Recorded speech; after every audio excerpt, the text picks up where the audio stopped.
Bismillahirrahmanirrahim. Assalamualaikum warahmatullahi wabarakatuh. Di sini Umi mau berbicara tentang kebenaran dalam Al-Quran. Umi berada di Masjid Al-Mu'awana.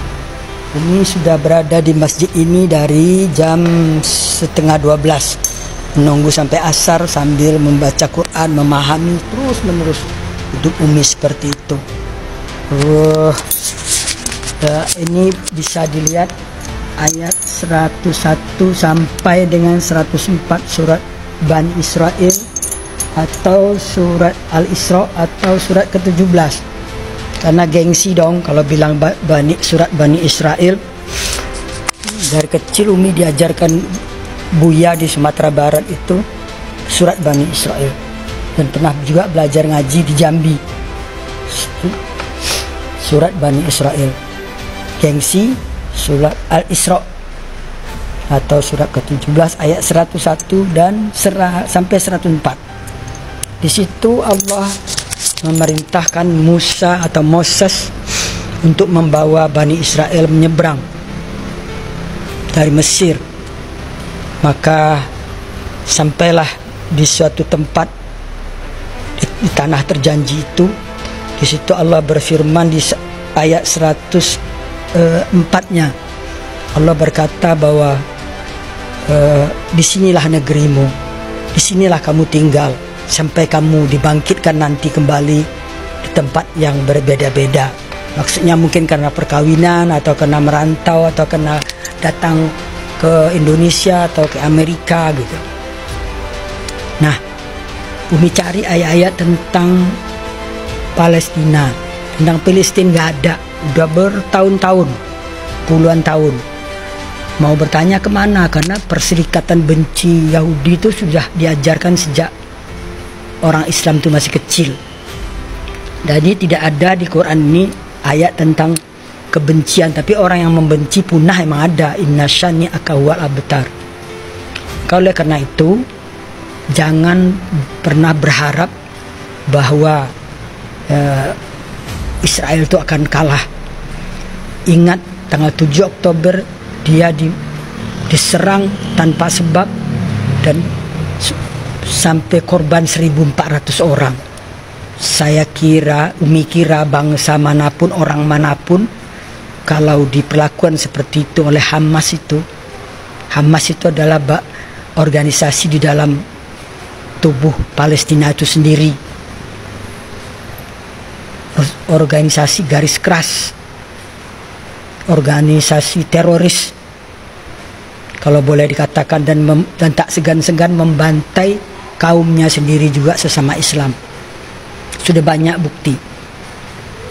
Nah, oleh karena itu Umi berharap para ulama, para ustadz, para pemuka agama untuk menyampaikan ayat Quran ini, bahwa tanah itu semuanya adalah milik orang Israel. Jadi kalau Palestina dikasih sebagian itu udah bersyukur mestinya. Kenapa harus minta lebih banyak? Dengan perjanjian Balfour, dengan pengumuman kemerdekaan di Aljazair bulan November tahun 85 itu, bahwa Palestina merdeka. Jadi sampai sekarang nggak pernah mengaku merdeka, itu kan namanya nggak bersyukur. Ada duta besarnya di sini kok, malah minta sumbangan. Jangan-jangan duta besar ini Hamas pula ini. Terus ada perwakilan di PBB gitu. Jadi karena itu tolonglah para ulama, para pemuka agama, para agama Islam maksudnya, ustadz dan bahkan menteri agama sendiri. Kan Anda itu sebagai ketua Banser itu maksudnya Jokowi nempatkan itu kan biar agak bagak lah, kata orang Padang tuh. Katakan yang benar gitu loh. Namanya juga Banser gitu loh, bahwa lihat ayat 101 sampai 104 itulah tanah Yerusalem itu keseluruhannya milik Israel kok, tapi karena dikeroyok dunia, entah apa itu penyakit keroyok itu. Tapi Umi juga tahu penyebabnya itu sebenarnya. Nanti di lain kesempatan Umi akan bicara penyebab kebencian itu apa, sampai semua ikut membenci, demo di sana sini membenci. Semoga Allah memberi kemenangan kepada kebenaran, itu janji Allah. Dan Allah berjanji pasti tidak akan mengusir orang-orang Israel atau Yahudi itu dari negerinya. Demikianlah, semoga mari kita sebarkan perdamaian, kasih sayang dan cinta untuk seluruh umat manusia sebagaimana Allah dengungkan di dalam Al-Quran. Innallaha bin-nasi laraufur rahim. Allah sangat kasih sayang dan cinta pada seluruh umat manusia. Ingat itu. 2 kali disebut Allah di Quran. Demikian, semoga dapat dipahami dan Umi tidak ada maksud apa-apa. Maksudnya cuma lillahi ta'ala, demi Allah menyampaikan kebenaran. Karena kebenaran itu memang pahit. Semoga bisa diterima. Barakallah. Assalamualaikum warahmatullahi wabarakatuh. Konflik Israel-Palestina adalah salah satu konflik paling kompleks dan berkepanjangan dalam sejarah modern. Konflik ini melibatkan perselisihan teritorial, politik, agama, dan identitas nasional antara bangsa Yahudi dan bangsa Palestina yang telah berlangsung lebih dari 1 abad. Untuk memahami akar permasalahan ini, kita perlu melihat latar belakang sejarah, faktor-faktor utama yang memicu konflik, serta dampaknya terhadap dunia internasional.